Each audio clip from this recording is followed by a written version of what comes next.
बिस्मिल्लाहिर्रहमानिर्रहीम। अस्सलाम वालेकुम। मैं हूँ हाना मानसा शहजादी। गौहर पब्लिशर्स में खुशामदीद। हमारा स्लोगन है redefining the geography of education through digital resources for conceptual learning. Dear teachers and students, हम Gauhar skill up series math play group पढ़ रहे हैं। आज हम इसका नंबर 20 करने जा रहे हैं। प्यारे बच्चों, मेरे हाथ में क्या है? ये है एक फ्लैश कार्ड और इस फ्लैश कार्ड पे कितने ऑब्जेक्ट्स बने हैं हम इनको काउंट करेंगे।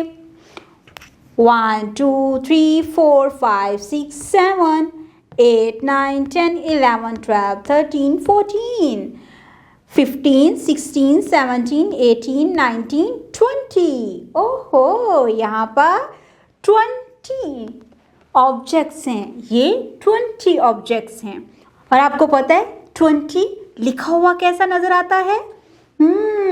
ये है 20 20 20 20 20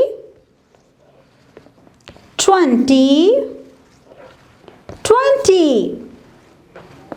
वेरी गुड। ओके, अब हम अपने पेज की तरफ चलते हैं। पेज में यहाँ पर हमें क्या नजर आ रहा है? यस, 20।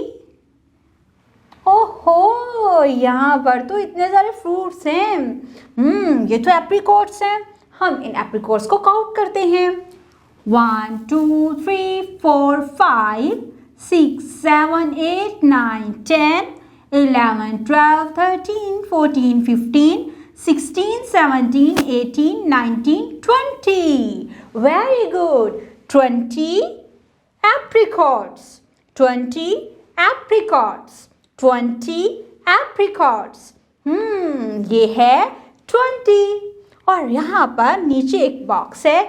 इस बॉक्स पे मुझे बताएं 20 कहाँ लिखा हुआ है? जहाँ जहाँ हमें 20 लिखा हुआ नजर आएगा हम उसको सर्कल करेंगे। जरा गौर से देखते हैं। 9 9 9। यस, ये है 20। ये 9। यस, ये है 20। 9 9। यस, ये है 20। और आगे 9। हमने जहाँ जहाँ हमें 20 नज़र आ रहा है हमने सर्कल कर लिया। ये है 20 20। डियर टीचर्स, इस पेज के लास्ट पे आप लोगों के लिए इंस्ट्रक्शंस दी गई हैं। आपने 20 को अगेन एंड अगेन बच्चों को पढ़ने में हेल्प करना है और इसके साथ ही बच्चों को बताना है कि 20 कैसे लिखते हैं। आपने अपने फिंगर्स की मदद से हवा में लिखना है, जिस तरह से मैंने आपके सामने प्रैक्टिस की, ताकि बच्चों को थोड़ा बहुत आइडिया हो जाए कि 20 लिखा हुआ कैसा लगता है। अब हम व्हाइट बोर्ड के ऊपर 20 लिखने की प्रैक्टिस करेंगे। जी, यहाँ से हम स्टार्टिंग पॉइंट, एक कर्व, एक स्लैंट लाइन और एक स्लीपिंग लाइन, इसके साथ हम बनाएंगे एक डोनट। ऐसे, ये है 20। इस तरह से हम इसको 2 से 3 मरतबा लिखने की प्रैक्टिस करेंगे। अब हम स्लेट के ऊपर 20 लिखने की प्रैक्टिस करेंगे। ये है हमारा स्टार्टिंग पॉइंट। हम यहाँ से एक कर्व बनाते हुए एक स्लैंट लाइन और एक स्लीपिंग लाइन लगाते हुए 2 लिखेंगे और इसके साथ हम बनाएंगे एक डोनट। ऐसे, ये है 20। ये 20 है। हम इसको 2 से 3 मरतबा लिखने की प्रैक्टिस करेंगे और इस तरह हमें 20 लिखना आ जाएगा। अब हम 20 लिखने की प्रैक्टिस करेंगे। ये है स्टार्टिंग पॉइंट, एक कर्व, एक स्लैंट लाइन, एक स्लीपिंग लाइन और साथ में बनाएंगे एक डोनट। 20 20 20। चले आए, अब हम 20 लिखने की प्रैक्टिस करते हैं और यहाँ पर लगे हुए डॉट्स को ट्रेस करते हैं। जैसा कि यहाँ पर हमारा पहला स्टार्टिंग पॉइंट है, हम यहाँ से 20 लिखने की प्रैक्टिस स्टार्ट करते हैं। हम इन डॉट्स को आपस में मिला देंगे। ये स्टार्टिंग पॉइंट, एक स्लैंट लाइन, एक स्लीपिंग लाइन और इसके साथ एक डोनट बनाएंगे और इस तरह से हमने 20 लिखना है। ऐसे यहाँ पर हम डोनट बनाएंगे। ये है हमारा एक छोटा सा कर्व, एक स्लैंट लाइन, एक स्लीपिंग लाइन और इसके साथ एक डोनट। छोटा सा curve, slant line, sleeping line और डोनट। और ये है 2 हम लिख रहे हैं और साथ में एक डोनट बना रहे हैं। ये हमने 20 लिखने की प्रैक्टिस कर ली। इसी तरह से हम पूरे पेज पर जितने भी डॉट्स लगे हुए हैं इनको मिलाते हुए 20 लिखेंगे और इसी तरह से फॉर्मेशन को फॉलो करते रहेंगे।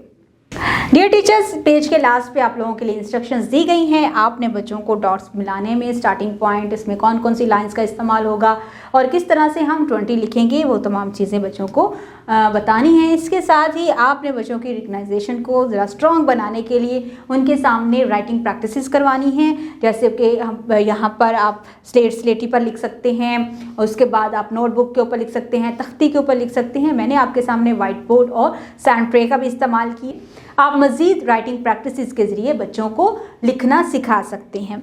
इसके साथ बच्चों को ट्रेसिंग में हेल्प आउट करें। बच्चों को बताएं कि स्टार्टिंग पॉइंट कौन सा है, एंडिंग पॉइंट कौन सा है और बच्चे अगर किसी जगह पे फॉर्मेशन सही तरीके से नहीं लिख रहे तो उनको बाकायदा तौर पर बताएं कि वो अपनी फॉर्मेशन को कैसे बेहतर कर सकते हैं और किस तरह से 20 लिखा जाता है।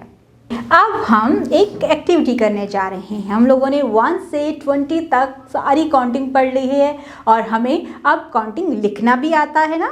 तो आज हम यहाँ पर 20 तक काउंटिंग लिखेंगे और यहाँ पर देखें, आपको नज़र आ रहा होगा कि कुछ नंबर्स लिखे हुए हैं और कुछ नंबर्स नहीं लिखे हुए और जो मिसिंग नंबर्स हैं हम उनको यहाँ पर लिखेंगे। 1 लिखा है, 2, 3, 4, 5, 6, 7, 8, 9, 10, 11, 12, 13, 14, 15, 16, 17, 18, 19 और 20। Very good. देखिए हमने किस तरह से अपनी इस एक्टिविटी को मुकम्मल किया। अब हम एक बहुत ही इंटरेस्टिंग एक्टिविटी करने जा रहे हैं 2D शेप्स के बारे में। देखें यहाँ पर हमें कुछ चीज़ें ऐसी नज़र आ रही हैं जो हम डेली देखते हैं। जैसे ये है विंडो और ये है फोटो फ्रेम। स्क्वायर है, ये स्क्वायर शेप है। स्क्वायर शेप इस तरह की होती है। अभी देखो हमारे इर्द गिर्द कौन कौन सी चीज़ें स्क्वायर हैं। हमारे क्लासरूम में स्क्वायर शेप की विंडो है। और देखो भाई, ये एक गिफ्ट है, गिफ्ट बॉक्स है और ये है हमारे कपड़े रखने के लिए जो सूटकेस हम इस्तेमाल करते हैं, ये वो है। और ये कौन सी शेप का होता है? यस, ये रेक्टेंगल होता है। अभी देखो हमारे इर्द गिर्द कौन सी ऐसी चीज़ है? यस, हमारा वाइट बोर्ड रेक्टेंगल शेप का है। ओहो, ये क्या है? ये एक पीस है वाटरमेलन का। और इसी तरह से हम पिज़्ज़ा भी खाते हैं, वो भी इसी शेप का होता है। ये हमारी कैप है जो हम लोग अपने बर्थडे पे पहनते हैं। जी, ये ट्रायंगल है। जी, इस शेप को ट्रायंगल शेप कहते हैं। ओहो, ये क्या है? हमारी गाड़ी का जो टायर होता है वो सर्कल होता है। इसी तरह हमारी क्लास में कौन सी ऐसी चीज़ है जो सर्कल है? वॉल क्लॉक भी सर्कल होता है और इस शेप को क्या कहते हैं? सर्कल।